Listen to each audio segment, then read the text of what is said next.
सुप्रभात बहनों। कक्षा एकादश विदाई संभाषण हम पढ़ रहे थे। आगे देखते हैं।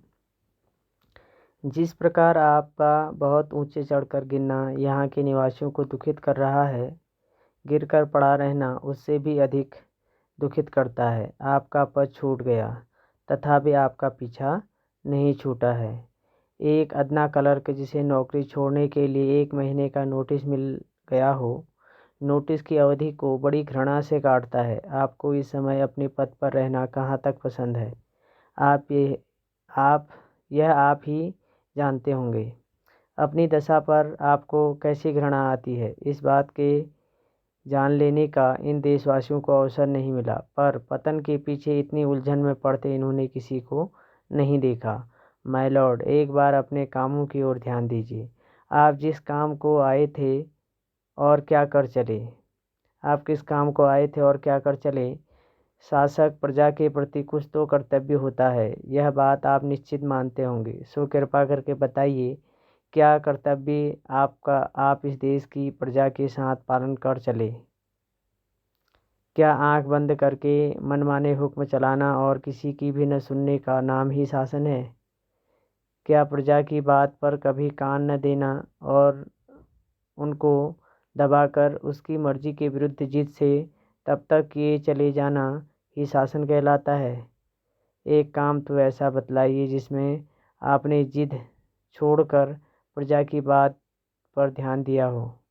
केसर जार भी घेरने घोटने से प्रजा की बात सुन लेते हैं, पर आप एक मौका तो बताइए जिसमें किसी अनुरोध या प्रार्थना सुनने के लिए प्रजा के लोगों को आपने अपने निकट फटकने दिया हो और उनकी बात सुनी हो।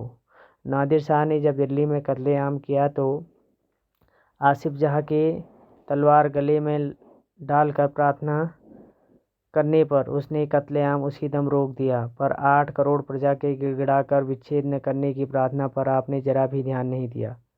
इस समय आपकी शासन अवधि पूरी हो गई है, तथापि वंग विच्छेद किए बिना घर जाना आपको पसंद नहीं है। नादिर से भी बढ़कर आपकी जीत है। क्या समझते हैं कि आपकी जीत से प्रजा के जी में दुख नहीं होता?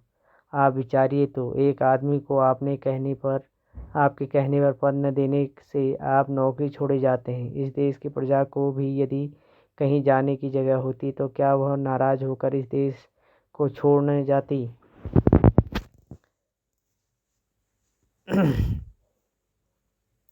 यहाँ की प्रजा ने अपनी जीत का फल यहीं देख लिया।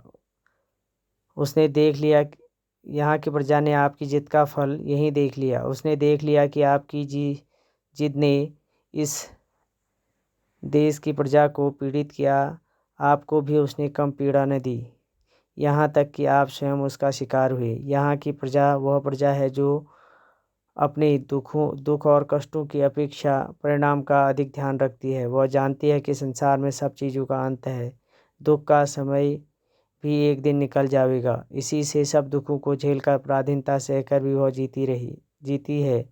माय लॉर्ड, इस कृतज्ञता की भूमि की महिमा आपने कुछ न समझी और न यहाँ की दीन प्रजा की श्रद्धा भक्ति अपने साथ ले जा सके। इसका बड़ा दुख है। इस देश के शिक्षितों को तो देखने की आपकी आंखों को ताब नहीं। अनपढ़ गूंगी प्रजा का नाम कभी कभी आपके मुंह से निकल जाया करता है। उसी अनपढ़ प्रजा में एक नर सुल्तान नाम के एक राजकुमार का गीत गाया जाता है। एक बार की अपनी विपत्ति के कई साल सुल्तान ने नरवरगढ़ नाम के स्थान पर काटे थे। वहाँ चौकीदारी से लेकर उसे एक ऊंचे पद तक का काम करना पड़ा था। जिस दिन घोड़े पर सवार होकर वह उस नगर से विदा हुआ, नगर द्वार से बाहर आकर उस नगर को जिस रीति से उसने अभिवादन किया था वह सुनिए। उसने आंखों में आंसू भरकर कहा, मेरे प्यारे नरवरगढ़, मेरा प्रणाम ले। आज मैं तुझसे जुदा होता हूँ। तू मेरा अन्नदाता है। अपनी विपद के दिन मैंने तुझ में काटे हैं। तेरे ऋण का बदला मैं गरीब सिपाही नहीं दे सकता। भाई नरवरगढ़, यदि मैंने जानबूझ के एक दिन भी अपनी सेवा में चूक की हो, यहाँ की प्रजा की शुभ चिंता न की हो, यहाँ की स्त्रियों को माता और बहन की दृष्टि न देखा हो, तो मेरा प्रणाम न ले। नहीं तो प्रसन्न होकर एक बार मेरा प्रणाम ले और मुझे जाने की आज्ञा दे। माय लॉर्ड, जिस प्रजा में ऐसे राजकुमार के गीत गाया जाता है उसके देश से क्या आप भी चलते समय कुछ संभाषण करेंगे? क्या आप कह सकेंगे, अभागे भारत, मैंने तुझसे सब प्रकार का लाभ उठाया और तेरी बदौलत वह शान देखी जो इस जीवन में असंभव है। तूने मेरा कुछ नहीं बिगाड़ा, पर मैंने तेरे बिगाड़ने में कुछ कमी न की। संसार के सबसे पुराने देश, जब तक मेरे हाथ में शक्ति थी तेरी भलाई की इच्छा मेरे जी में न थी।